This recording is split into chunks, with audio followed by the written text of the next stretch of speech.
अगर मैं बोलूं जीनियस तो हम सबके दिमाग में कई अलग अलग पिक्चर्स आएंगी, लेकिन उनमें से एक हम सबके दिमाग में कॉमन होगी और वो होगी सर एल्बर्ट आइंस्टाइन की। कहते हैं दुनिया में इससे बड़ा जीनियस आज तक पैदा नहीं हुआ। सर आइंस्टाइन की खोज और उनके कामों ने आज की फिजिक्स को बहुत आसान बना दिया है। उनकी ये खोजें वैज्ञानिकों के लिए नए नए दरवाजे खोलती हैं। सारी जिंदगी मेहनत, लगन और एकाग्रता से उन्होंने बहुत कुछ अचीव किया, लेकिन उनकी मौत के बाद जो आइंस्टाइन के साथ हुआ वो पूरी मानवता को शर्मसार करता है।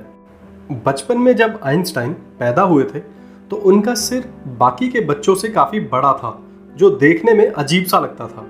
लेकिन जहां बाकी के बच्चे 1 से 1.5 साल में बोलना सीख जाते हैं, वहीं आइंस्टाइन को बोलने के लिए 4 साल की उम्र तक इंतज़ार करना पड़ा और 7 साल की उम्र में उन्होंने पढ़ना शुरू किया। और तो और उनके डॉक्टर्स और टीचर्स उन्हें एक मंदबुद्धि बच्चा कहते थे। लेकिन बचपन में उनके साथ 2 ऐसी घटनाएं हुई जिन्होंने इस मंदबुद्धि बच्चे को सदी का जीनियस बना दिया। पहला, 5 साल की उम्र में जब उन्हें कंपास मिला तो उन्हें बहुत हैरानी हुई कि ऐसी कौन सी शक्ति है जो इस सुई को हमेशा एक ही डायरेक्शन में एक ही तरफ रखती है। उनके अंदर इस शक्ति को जानने की जिज्ञासा बढ़ने लगी। दूसरा, जब 9 साल की उम्र में उन्होंने ज्योमेट्री की बुक को देखा। ज्योमेट्री की बुक को देखते ही उनका साइंस के प्रति लगाव और बढ़ने लगा। आइंस्टाइन खुद बताते हैं कि उनके बचपन की इन 2 घटनाओं ने उन्हें मंदबुद्धि बच्चे से एक बहुत बड़ा साइंटिफिक जीनियस बना दिया। एक बार जब आइंस्टाइन से पूछा गया कि आपकी प्रयोगशाला कहाँ पर है, तो उन्होंने अपने दिमाग की तरफ इशारा कर दिया, यानी वो अपने दिमाग को ही अपनी प्रयोगशाला मानते थे। आइंस्टाइन को जब अपने आखिरी दिनों के बारे में मालूम हुआ तो उन्होंने एक इच्छा जाहिर की कि उनके शरीर को किसी भी मेडिकल एग्जामिनेशन के लिए ना भेजा जाए और ना ही उनके दिमाग के साथ कोई छेड़छाड़ की जाए, और उनके शरीर को दफनाने की जगह जलाकर उनके अवशेषों को सीक्रेटली कहीं पर फैला दिया जाए। लेकिन आइंस्टाइन की डेथ के बाद जो हुआ वो सर आइंस्टाइन ने खुद भी नहीं सोचा होगा।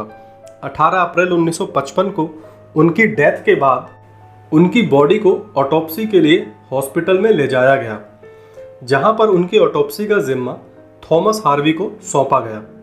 और यहीं से एक अजीब सी कहानी की शुरुआत होती है, जिसे हमसे सारी दुनिया से छुपा कर रखा गया। हार्वी को उनकी ऑटोप्सी करके शरीर को आइंस्टाइन के परिवारजनों को वापस देना था, लेकिन ऐसा करने की बजाय हार्वी ने आइंस्टाइन के दिमाग और आंखों को उनके शरीर से उनकी मौत के 7 घंटे के बाद अलग कर दिया और उन्हें प्रिजर्व कर लिया। हार्वी इन चीज़ों को प्रिजर्व करके अपने घर के बेसमेंट में ले जाकर रख दिया। आइंस्टाइन के परिवार और मीडिया को इसके बारे में कोई जानकारी नहीं दी गई। और तो और हार्वी बस यही नहीं रुके, उन्होंने आइंस्टाइन के ब्रेन को कई तरीके से स्टडी करने का कोशिश किया और उनके ब्रेन के बहुत सारे एंगल से फ़ोटो भी क्लिक किए। कई सारे तरीके से स्टडी करने के बाद और कई एंगल से फ़ोटो खींचने के बाद भी जब हार्वी को कुछ नया नहीं मिला तो उन्होंने एक अजीब सा फैसला लिया और आइंस्टाइन के ब्रेन को छोटे छोटे टुकड़ों में काटना शुरू किया। इन टुकड़ों की संख्या सुनकर आप लोग भी चौंक जाएंगे। हार्वी ने आइंस्टाइन के छोटे से दिमाग के कुल 240 टुकड़े किए। हर टुकड़े का साइज 1 सेंटीमीटर क्यूब के आकार के बराबर था। हार्वी ने आइंस्टाइन का दिमाग तो चुराया ही था, इसके अलावा उनकी आंखों को भी एक दूसरे डॉक्टर हेनरी इब्राहिम को दे दिया, और ये डॉक्टर हेनरी इब्राहिम कोई और नहीं बल्कि एल्बर्ट आइंस्टाइन के ही आंखों के डॉक्टर थे। हार्वी ने वो सारे टुकड़े अपने पास ना रखकर उस टाइम के कई मशहूर साइंटिस्ट और डॉक्टर्स को बांटने शुरू कर दिए, वो भी चोरी छुपे, ताकि सारी दुनिया और आइंस्टाइन के परिवार को इस बारे में कुछ पता ही ना लगे। लेकिन कहते हैं कि हर एक चीज़ का अंत ज़रूर होता है। हार्वी की भी इस घिनौनी करतूत का पता 1978 में लगा, जब एक जर्नलिस्ट ने हार्वी के बेसमेंट में आइंस्टाइन के दिमाग के टुकड़ों को ढूंढा। उस जर्नलिस्ट का नाम था स्टीवन लेवी। लेकिन इन टुकड़ों को ढूंढने में 23 साल बीत चुके थे। हार्वी ने आइंस्टाइन के दिमाग के कई पिक्चर्स को भी छुपाकर रख दिया था, जो कि 2010 में हार्वी के परिवार के सामने आए, और इन पिक्चर्स को हार्वी के परिवारजनों ने बाद में म्यूजियम को सौंप दिया। एक जीनियस के मरने के बाद हुई उनके साथ ये बर्बरता का आइंस्टाइन के परिवार को जब पता लगा होगा तो सोचिए उन्हें कैसा लगा होगा। लेकिन इस परिवार ने बहुत बड़ा दिल दिखाते हुए इन सभी चीज़ों को साइंस के नाम दान कर दिया, और उनके दिमाग पर जो भी एक्सपेरिमेंट किए थे उनको अलग अलग साइंस जर्नल्स में छपने की अनुमति दे दी, लेकिन आम मीडिया को इस चीज़ से दूर रखा गया।